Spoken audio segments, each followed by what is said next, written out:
पावन भूमि पर ग्वाल बाल और ग्वालिनों का जीवन सदा हंसी और उल्लास से भरा रहता था। गायें खेतों में चरती, गोपियां हंसती गाती और जब जब बांसुरी की मधुर ध्वनि सुनाई देती, चारों ओर आनंद की लहर दौड़ जाती। हर वर्ष वृंदावनवासी इंद्रदेव की पूजा करते ताकि इंद्र प्रसन्न होकर वर्षा करें और खेत खलिहान लहलहा उठें। एक दिन सब इंद्र यज्ञ की तैयारी में लगे थे।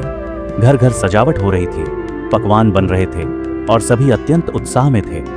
बालक कृष्ण ने यह देखा और मुस्कुराते हुए बोले, मित्रों, हम इंद्र की पूजा क्यों करें?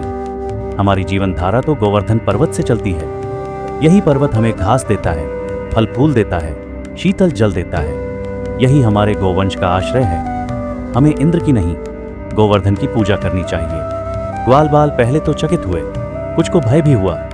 यदि हमने इंद्र की पूजा नहीं की तो वे रुष्ट हो जाएंगे, भयंकर वर्षा करेंगे, तब क्या होगा? कृष्ण ने आश्वस्त किया, डरो मत, अहंकार में डूबे इंद्र हमें कुछ नहीं कर सकते। आइए हम सब मिलकर गोवर्धन पर्वत की पूजा करें। कृष्ण की बात मानकर वृंदावन वासियों ने भव्य गोवर्धन पूजा की। गायें फूलों और घंटियों से सजाई गईं। विविध प्रकार के पकवान तैयार हुए।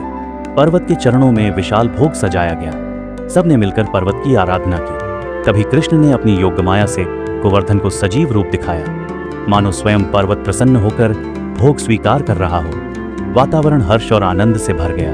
उधर देवलोक से इंद्र यह सब देख रहे थे। उनका अहंकार जाग उठा। वे क्रोधित होकर बोले, इन ग्वालों ने मेरा अपमान किया है। एक बालक ने इन्हें भ्रमित कर दिया, अब मैं इन्हें दंड दूंगा। इंद्र ने घोर मेघों को आदेश दिया। देखते ही देखते आकाश में बिजली चमकने लगी। गरजते बादल उमड़ पड़े और मूसलधार वर्षा आरंभ हुई। बाढ़ सी स्थिति बन गई। ग्वाल बाल भयभीत होकर कृष्ण के पास दौड़े। कन्हैया, अब हमारी रक्षा करो। कृष्ण शांत भाव से मुस्कुराए और बोले, चिंता मत करो, मैं तुम्हारे साथ हूं। फिर उन्होंने अद्भुत कार्य किया।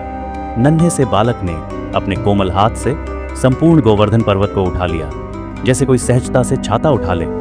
उन्होंने पर्वत को आकाश में धारण कर सबको आश्रय दिया। ग्वाल बाल, गोपियां, गायें सभी पर्वत के नीचे सुरक्षित हो गए।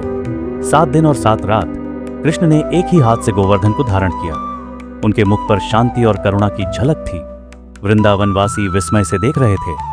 हमारा कान्हा कोई साधारण बालक नहीं, वे स्वयं सर्वशक्तिमान हैं। 7वें दिन इंद्र को बोध हुआ। उन्हें समझ आया कि यह कोई साधारण बालक नहीं, बल्कि स्वयं परमात्मा है। वे लज्जित होकर कृष्ण के सामने आए और चरणों में गिर पड़े। प्रभु, अहंकार में अंधा होकर मैंने भूल की, मुझे क्षमा करें। आपने दिखा दिया कि सच्ची शक्ति प्रेम और करुणा में है, अहंकार में नहीं। कृष्ण ने करुणा से मुस्कुराते हुए कहा, इंद्र, देवता का धर्म है प्रजा की रक्षा। याद रखो, शक्ति का उद्देश्य सेवा है, शासन नहीं। इंद्र ने प्रणाम किया और अपने लोक को लौट गए। वृंदावनवासी हर्षित हुए। उन्होंने कृष्ण की महिमा को पहचान लिया। उस दिन से हर वर्ष आनंद पूर्वक गोवर्धन पूजा का पर्व मनाया जाने लगा। यह लीला हमें सिखाती है कि प्रकृति ही वास्तविक उपकारक है, अहंकार का परिणाम विनाश है और ईश्वर सदा भक्तों की रक्षा करते हैं।